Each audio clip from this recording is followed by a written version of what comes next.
90 minute ကနေပြီးတော့မှကြိုဆိုလိုက်ပါတယ်ကျွန်တော်ကတော့ကိုစီဖြစ်ပါတယ်ပုံမှန်အားဖြင့်ကတော့ကျွန်တော်ကဘောလုံးအကြောင်းအရာတွေကိုအဓိကထားပြီးတော့မှတင်ဆက်မယ်ဆိုပြီးတော့ရည်ရွယ်ထားပေမဲ့ဒီနေ့မှာဘောလုံးထက်ပိုပြီးတော့စိတ်ဝင်စားစရာကောင်းတဲ့10 ရက်နေ့မနက်9 နာရီမှာရှင်ပြိုင်ကစားမယ်မြန်မာကုံဆောင်ဂျိုရှူအာဗန်နဲ့တက်ဆူရိုတိုင်ယာတို့ရဲ့ပွဲစဉ်လေးကိုတင်ဆက်ပေးကြပါတယ်။ဒီနေ့အဖြစ်ပြောမယ်ဆိုရင်တော့ကျွန်တော်တို့ရဲ့မြန်မာကုံဆောင်ဂျိုရှူအာဗန်ရဲ့ flyweight champion ကပတ်ကိုတစ်ဖက်ကတက်ဆူရိုတိုင်ယာကလာပြီးတော့မှလူတဲ့ပွဲပါဒီနေ့ရောက်ရဲ့အားသာချက်အားနည်းချက်တွေကိုဒီဗီဒီယိုလေးမှာကျွန်တော်အနေနဲ့သုံးသပ်သွားမှာဖြစ်ပါတယ်။အရင်ဦးဆုံးကျွန်တော်တို့ရဲ့မြန်မာကုံဆောင်ဂျိုရှူအာဗန်အကြောင်းလေးကိုစတင်ပြီးတော့မှပြောပါမယ်။ဂျိုရှူအာဗန်ကချင်းပြည်နယ်ဟာဂါသာတယောက်ဖြစ်တယ်။အမေရိကကိုငငယ်တည်းကပြောင်းသွားတယ်ဆိုပေမဲ့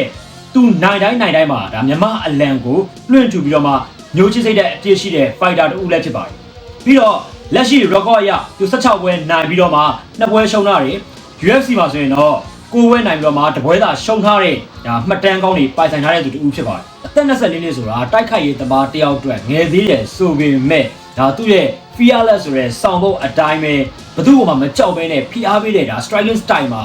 ဂျိုရှူအာဗန်ကအများကြီးပို့ပြီးတော့အားသာချက်ရှိမယ်လို့ထင်တယ်ဆွဲဆောင်မှုလည်းရှိတယ်လက်သွက်တယ်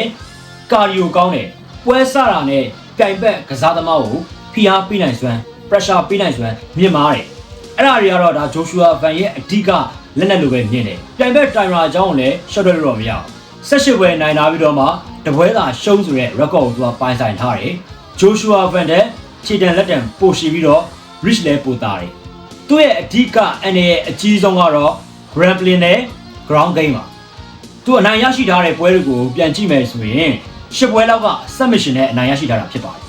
ဒီချက်ကိုတော့ဂျိုရှူအာဗန်အနေနဲ့သတိထားမယ်လို့ထင်တယ်ဒီပွဲစဉ်ကိုအဆုံးဖြတ်ပေးမဲ့အချက်3ချက်ကိုကျွန်တော်ပြောချင်တယ်နံပါတ်1အချက်အနေနဲ့ကတော့ဂျိုရှူအာအနေနဲ့တက်ဆူရိုတိုင်ရာရဲ့ဒါမြေပြင်ပေါ်ခေါ်ချတဲ့အခါမှာလူမျိုး whistling ကောင်းကောင်းလုပ်နိုင်နံပါတ်2ဂျိုရှူအာဗန်ရဲ့လက်သီးချက်ထိုးချက်တွေချိန်လုံးတွေကြားထဲမှာတက်ဆူရိုတိုင်ရာအနေနဲ့ကောင်းကောင်းခံနိုင်ရှိမှာလားနံပါတ်3ချက်အနေနဲ့ကတော့ဂျိုရှူအာဗန်ကအမေရိကန်မှာထိုးရဲဆိုပေမဲ့လက်ရှိမှာယုံကြည်မှုကအထူးကိုရောက်နေတာဖြစ်ပါတယ်ဆိုတော့ကျွန်တော်တို့မြန်မာဖန်တွေအနေနဲ့ကလည်းနှလုံးသားရော